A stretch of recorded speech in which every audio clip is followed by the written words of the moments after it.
આજે ફ્રેન્ડ્સ સાચે જ મારા ઘરે આ રેસીપી ખાવા માટે પડાપડી થઈ ગઈ. જ્યારે પણ ફ્રેન્ડ્સ હું મારા ઘરે આ રેસીપી બનાવું છું ત્યારે બહુ જ બધી ક્વોન્ટિટીમાં બનાવું છું, કેમ કે ખરેખર ખાવા માટે પડાપડી થઈ જતી હોય છે દર વખતે. અને જ્યારે આ રેસીપી વધે છે ત્યારે હું એને સ્ટોર કરું છું ફ્રીજમાં. અમે સવારે બધા ખાઈએ છીએ ચા સાથે. નથી હાંડવો કે નથી ઢોકળા, સરસ મજાની એક ટેસ્ટી રેસીપી આજે બનશે કે જેના વિશે તમે ક્યારે વિચાર્યું પણ નહીં હોય. ફ્રેન્ડ્સ ફક્ત એકવાર મારા કહેવા પર દાળ ચોખામાં છાશ નાખી ગરમ કરી આ ટેસ્ટી રેસીપી ચોક્કસથી બનાવજો.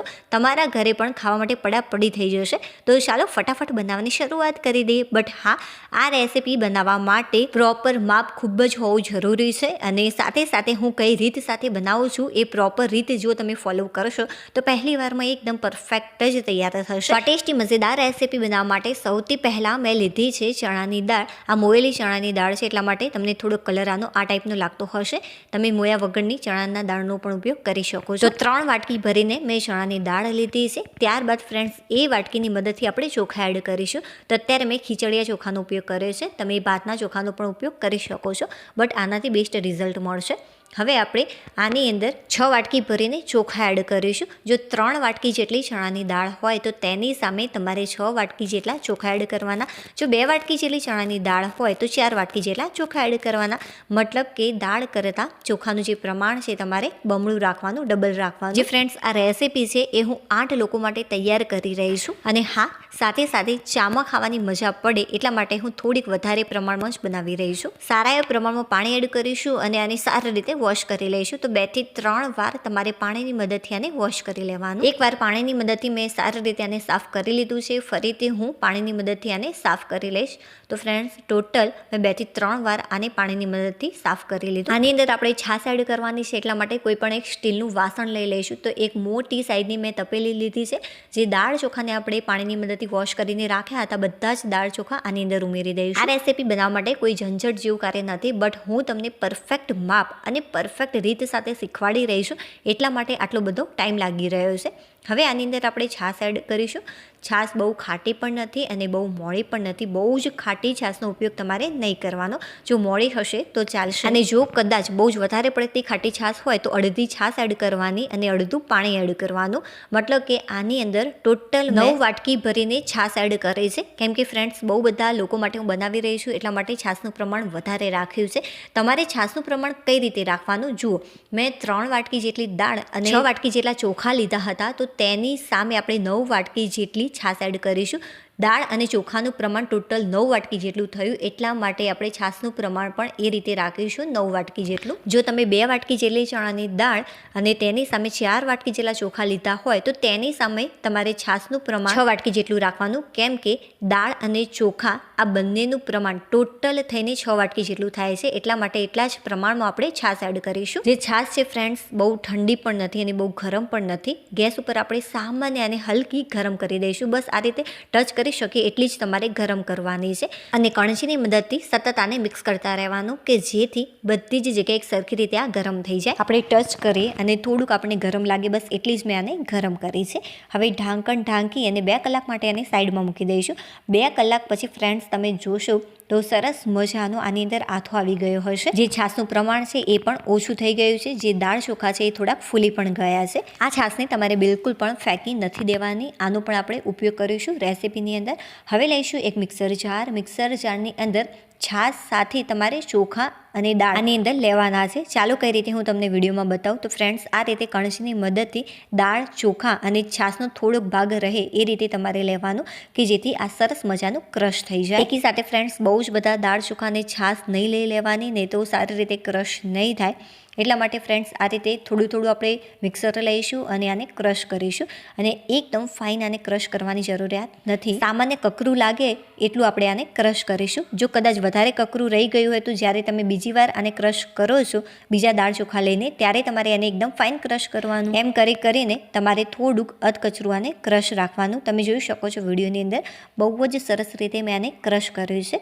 જો તમે હાથથી ટચ કરશો તો તમને થોડુંક કકરું લાગશે, વધારે કકરું ન રહી જાય એનું પણ ખાસ ધ્યાન રાખવાનું. જુઓ આ રીતે આપણે બધા જ દાળ ચોખાને ક્રશ કરી લઈશું. તો ફ્રેન્ડ્સ, જે છાશ છે આટલી બચી ગઈ છે, આને હું એક વાટકીની અંદર નીકાળીને રાખું છું. આનો ઉપયોગ આપણે લાસ્ટમાં કરીશું. જુઓ જે છાશ છે એ કદાચ વધારે વધી હોય તો તમારે એને સાઈડમાં મૂકી દેવાની. જો તમને એવું લાગે પાછળથી તો તમે ફરીથી પણ એડ કરી શકો છો. એટલા માટે બધી જ છાશનો તમારે ઉપયોગ નહીં કરી દેવાનો. ચાલો, જે બેટર છે એને એકવાર સારી રીતે મિક્સ કરી લઈશું. સારી રીતે આને એકવાર ફેટી લેવાનું છે. ચાલો હું આને તમને થિકનેસ બતાવું કે કેટલી મેં રાખી છે. તો ફ્રેન્ડ્સ, આની જે થિકનેસ છે આટલી પરફેક્ટ છે. આ રેસીપી ફ્રેન્ડ્સ મારે રાત્રે તૈયાર કરવાની છે, એટલા માટે મેં સવારના 10 વાગે આને મેં પલાળ્યું હતું દાળ ચોખાને છાશની અંદર 2 કલાક માટે. 10 થી 11 અને 11 થી 12 વાગે મેં આને ક્રશ કરી દીધું છે આ રીતે, અને રાત્રે હું 7 કે 8 વાગે આ રેસીપી તૈયાર કરવાની છું. હવે ફ્રેન્ડ્સ, જે આ ખીરું છે એને આપણે સાઈડમાં મૂકી દઈશું ઢાંકણ ઢાંકીને. તો આની ઢાંકણ ઢાંકી 6 થી 7 કલાક માટે સાઈડમાં મૂકી દઈશું. જો 7 થી વધારે કલાક થશે, 8 કે 9 કલાક, તો પણ કંઈ ફરક નહીં પડે.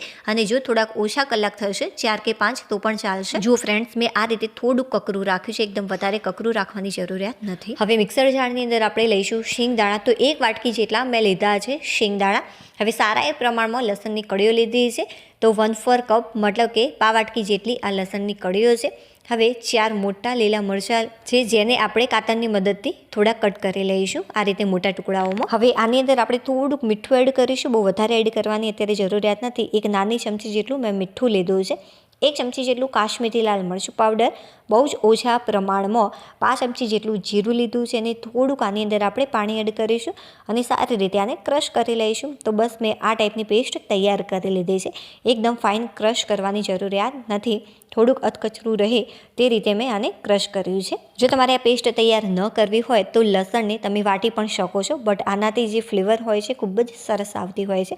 7 કલાક જેટલો ટાઈમ થઈ ગયો છે. સરસ મજાનો આથો પણ આવી ગયો છે આની અંદર. જુઓ, વાવ, બહુ જ સરસ રીતે આ ફ્લફી થઈ ગયું છે મિક્સર. હવે એકવાર સારી રીતે આને ફેટી લઈશું. અને આ ફ્રેન્ડ્સ, જો તમારે ગરમા ગરમ આ નાસ્તો તૈયાર કરવો હોય તો આ ખીરાને તમે ફ્રીજમાં સ્ટોર પણ કરી શકો છો. તેની અંદર કોઈ પણ પ્રકારની વસ્તુ એડ નહીં કરવાની, મીઠું કે મરચું કંઈ પણ નહીં. હવે જે પેસ્ટ આપણે તૈયાર કરી છે, બધી જ પેસ્ટ ફ્લેવરફુલ ફ્રેન્ડ્સ આ પેસ્ટ છે, બહુ જ સરસ આની સુગંધ આવી રહી છે.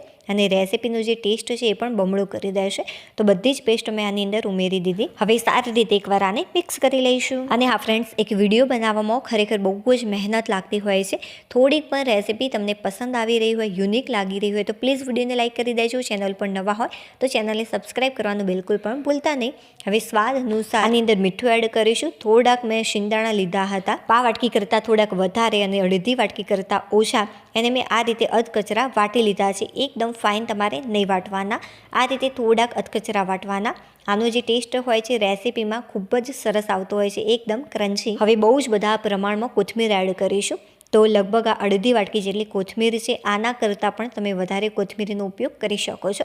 સારી રીતે આને મિક્સ કરી લેવાનું. જે ફ્રેન્ડ્સ, મિક્સર જારમાં થોડીક પેસ્ટ વધી હતી એની અંદર મેં થોડુંક પાણી એડ કર્યું છે, અને જે છાશ થોડી વધી હતી એ આપણે આની અંદર ઉમેરી દઈશું.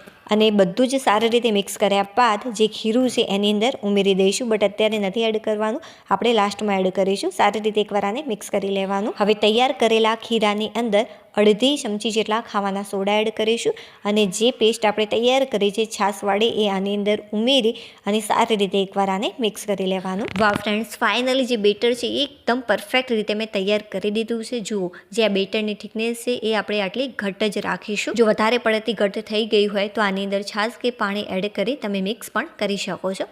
હવે આપણે 1 ટીમ્પા જેટલું તેલ લઈશું. અપમ પેનની અંદર આપણે 1 નહીં પણ 2 રેસીપી તૈયાર કરીશું આનાથી. ખરેખર બંને રેસીપી ખૂબ જ ટેસ્ટી લાગે છે. હવે થોડાક તલ એડ કરી ઢાંકણ ઢાંકી દઈશું કે જેથી આ તલ ઉડે નહીં. ત્યારબાદ આની અંદર આપણે બેટર એડ કરીશું 1 ચમચી જેટલું. હવે ઉપરથી આનો લુક સારો લાગે એ માટે ફરીથી થોડાક તલ એડ કરીશું, કાશ્મીરી લાલ મરચું પાવડર અને થોડી કોથમીર એડ કરીશું કે જેથી આનો લુક ખૂબ જ સરસ આવે. તમે ડાયરેક્ટ એકદમ સિમ્પલ રીતે પણ તૈયાર કરી શકો છો તલ વગર. હવે ઢાંકણ ઢાંકી દઈશું અને જે ગેસની ફ્લેમ છે એકદમ મેં ધીમી રાખી છે. હવે લઈશું લઈશું એક નોનસ્ટિક પેન ઉપર આપણે થોડુંક તેલ આ રીતે લગાવી દઈશું. તો 1 થી 1.5 ચમચી જેટલું મેં તેલ લીધું છે. આની અંદર જે તેલ છે તમારે વધારે લેવાનું. જો તમે અપમ તૈયાર કરતા હોય તો 1 ટીમ્પા તેલની અંદર પણ એ તૈયાર થઈ જશે. હવે તૈયાર કરેલું બેટર આની અંદર ચમચાની મદદથી ઉમેરીશું અને આને સારી રીતે ફેલાવી લઈશું. હવે ઉપરથી સારા પ્રમાણમાં તલ એડ કરીશું અને કાશ્મીરી લાલ મરચું પાવડર એડ કરીશું કે જેનાથી કલર અને ટેસ્ટ બંને બહુ જ સરસ લાગશે.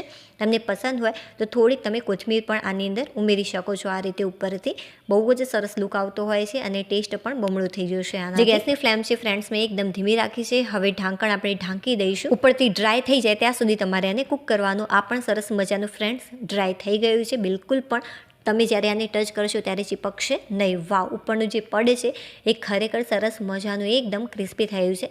હવે આપણે આને ટર્ન કરી દઈશું. હવે ઢાંકણ ઢાંકવાની જરૂરિયાત નથી. બંને સાઈડથી ફ્રેન્ડ્સ સરસ મજાનું આ કૂક થઈ ગયું છે. ચાલો હવે આપણે આને કોઈ પણ એક પ્લેટની અંદર નીકાળી લઈશું.